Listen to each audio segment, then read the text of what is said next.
Welcome to the Child Care Director's Chair, the podcast for bold educators who are ready to lead, grow, and shake things up in early childhood education.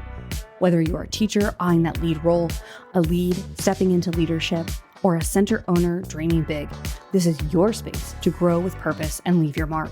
Hosted by heart-centered leadership coach Erica Sacoccio, each episode brings you real talk, actionable tools, and a contagious laugh or two, all designed to help you step into your next level with confidence. So pour your coffee, pop in those earbuds, and take your seat, because your leadership journey starts right now in the Child Care Director's Chair. Hello, my friends. Welcome to the Child Care Director's Chair podcast. I'm your host, Erica Sacoccio, and we are so happy you're here today. I want to say a big thank you to our friends, our listeners over in Springfield, Massachusetts.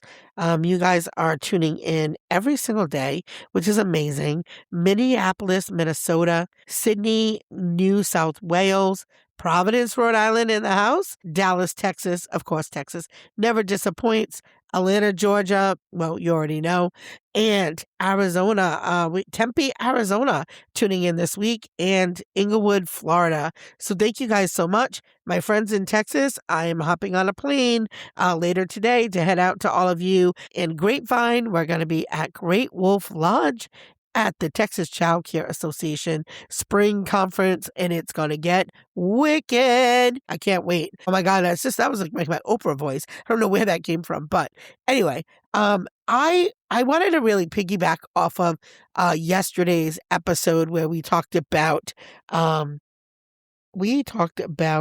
using your voice as a speaker.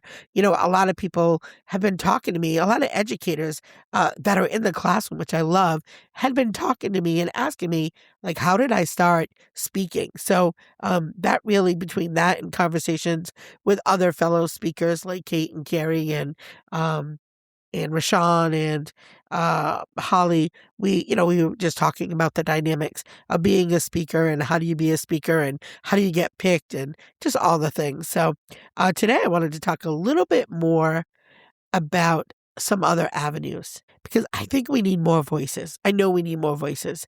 And I'll be direct. Like, I know there are so many of you that you've walked into, maybe even walked out of a classroom or a meeting or a conversation and thought, this isn't working and something has to change. Maybe you didn't say anything, and that's okay. You're not alone. Some folks are not really quick to talk. I'm certainly not one of those. I always speak my mind, and sometimes people don't love me for that, and that's okay. But we can't afford to do that anymore. We can't afford to be silent. This field doesn't need more silence. And it doesn't need more people waiting until they feel ready, till they feel confident, till they feel qualified enough to speak. Because guess what? You are. If you've been in this field more than 3 weeks, I promise you probably have something to say. It needs people who are in it every day, living it every day. And those folks, we need you to step forward. We need you to contribute, right? There's lots of folks out there speaking for you on your behalf. And there are people who are not in classrooms. They're not running centers. They might be industry adjacent, or they did it 20 years ago. And, now they're out on the circuit. Like, I need people who are really in it right now. I've been in the field a long time. And let me tell you, the last 5 years, the way you're running a center is nothing like it was 10 years ago. Not even the same atmosphere. So it's really important.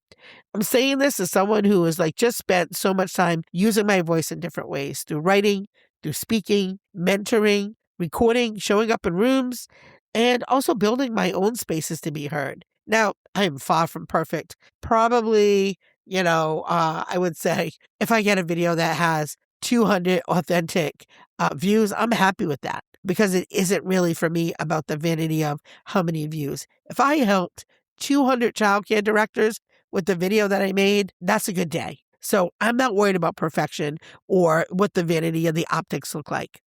It's not about that for me. It definitely is about consistency.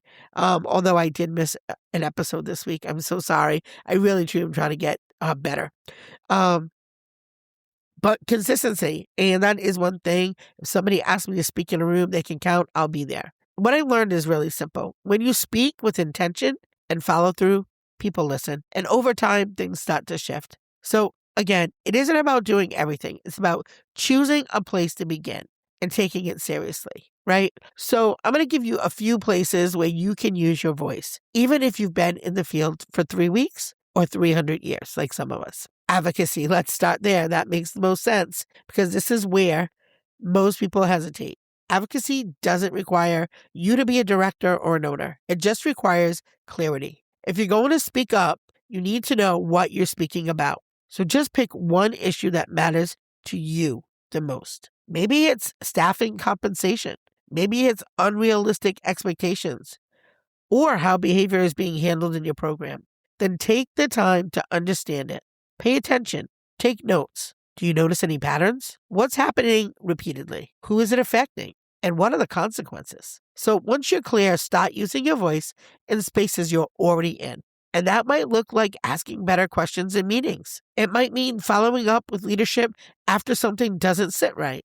It might even mean naming what others are thinking but haven't really said out loud. You don't need to be loud. You definitely don't.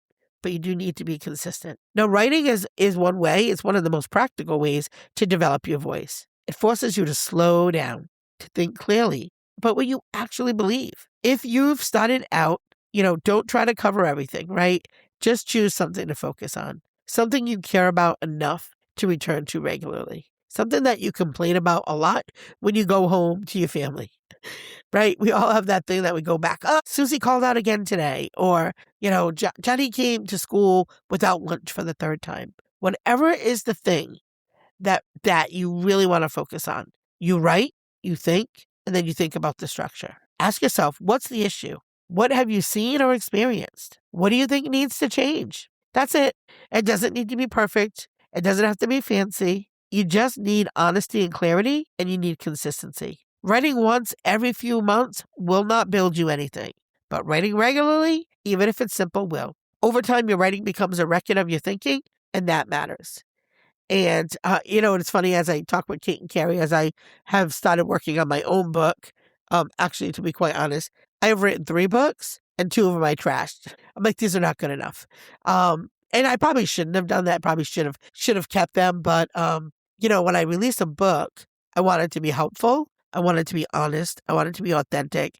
And I want it to represent what I really think and feel. And so, I think the best way is just to start writing down your stories and your thoughts. And they're not going to come in order. They're not going to come like chapter 1, chapter 2. It's going to be a whole bunch of things that come at once. But keep writing them down and then you can start fine-tuning it. Now, one of my favorites, and I guess it's my favorite and not my favorite at the same time, is video. Because video can feel really uncomfortable at first, and it truly is, especially if you can see yourself on video while you're recording. You get very self-conscious, and again, it feels uncomfortable. But it's one of the fastest ways to connect with people, and I know that's true. My YouTube channel, although it's not big, my YouTube channel, I get the most amount of connection with people. I get the most amount of inboxes, the most amount of comments, the most amount of people who reach out in my DMs and say, hey, I found you on YouTube. I'd love to talk about XYZ. I also have had 3 or 4 different colleges use some of my videos as part of their coursework. Like, how cool is that? And what an honor to, of all the videos that live on YouTube, to be picked to be part of someone's course. So again, you don't need a full setup. My first video, if you go on YouTube, is like literally me like sitting in an office, not fancy. I just had a clear message. And before you record anything, ask yourself, what am I trying to say? Why does it matter? That will help you stay focused. It'll also help you get to the point, and it respects people's time. It also helps you choose a few areas that you want to talk about consistently. That way you're not starting from scratch every time you hit record. And watch yourself back, and not to criticize, but to improve. Are you clear? Are you explaining things in a way that people can actually use? Trust me, this is a skill, and it gets better with practice. Some of my videos are not great. I even sometimes go back and go, should I just delete those? And then I say, no, I don't delete them because 1, I get to see how much better I have gotten at interviewing or just giving content. And I also Yeah, I also think even though they're not polished and super, fancy, they have really still great content. Another way to use your voice is definitely on the top of my list, and that is podcasting. It gives you a space to go deeper. It doesn't mean that you just talk about any old thing without direction, but it is really a cool way to connect with people. And every episode should have a purpose. What is the listener going to gain from their time with you? So outline your thoughts ahead of time. You don't need a script, but you do need a plan. And stay on track. Make your point and wrap it up. People are choosing to spend their time with you.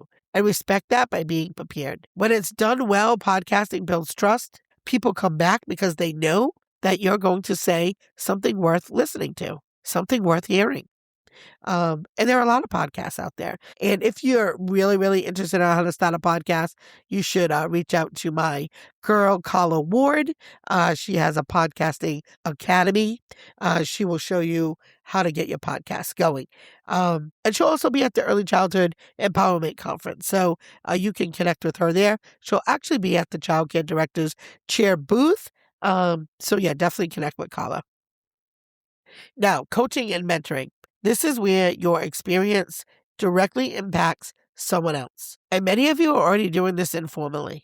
But pay attention to what people are coming to you for. That's usually a sign of where your strengths are. Good coaching isn't about telling people what to do, but it's about helping them think through their situations, having them ask better questions, and building their own confidence. Because again, it's about them. Start small, support someone on your team, offer guidance when it's needed. You don't need to turn it into a business right away. Just focus on being effective first. Another thing is writing a blog. You can write a blog. You can write a book. Just, again, stop paying attention to your own experiences, what you've learned, what are those patterns that you see, what do you keep coming back to? Write those things down. You don't have to have it all figured out. You just need to start collecting your thoughts. Over time, you're going to begin to see some connections, some ideas that belong together, themes that keep showing up. That's how it's done. Not all at once, but over time. And of course, there's vlogging. Most of you have cell phones and you're on them a lot, but vlogging in real time content. Just be sure that you have permission from anybody that's in your video. This is about showing your process, not just your outcomes. It can be as simple as sharing a reflection at the end of your day or capturing a moment that made you stop and think. What matters is that you're intentional and what are people supposed to take from what you're sharing. It doesn't need to be polished. People get really wrapped up in that, but it should definitely be purposeful. You literally could just make a vlog every day about how you put together sensory bins. And honestly, if you look on IG and YouTube, any of those how to do this, how to do that, those videos absolutely get hit with the play button very, very often. What I want to say too while we're here about knowledge and just trying new things is this episode today is sponsored by our sponsors of the Early Childhood Empowerment Conference, and that is Delaware State University. So if you're thinking about growing in this field, whether it's to deepen your knowledge or to expand your opportunities, it's worth looking at the programs that are designed with working with educators in mind. So Delaware State University offers early childhood education programs that focus on children from birth through 8. They combined coursework with real classroom experience. So what you're learning connects directly to practice, and they also provide access points for educators at different stages, from every level, every credential, to degree programs. So along with support systems that help people stay in the field and continue to grow. It's definitely a practical option for anybody who wants to build on what they're already doing and move forward with intention. Now, if you've been listening and thinking, I just want to do something, I'm not sure where to start. Again, start small, but start this week. Pick one lane, write something, say something in a meeting, record a short video, reach out to support someone else. Action builds clarity. And if you're already in the space where these conversations are happening in real time, with people who are also stepping into their voice. And I think with that, I'd also like to personally invite you to come join us at the Early Education Empowerment Conference happening in Rhode Island, May 7th, 8th, and 9th. That's where we move from ideas to action, where you hear from others, where you share your own perspectives and become part of the conversation shaping this field. So in closing, you don't need to wait until you feel more confident.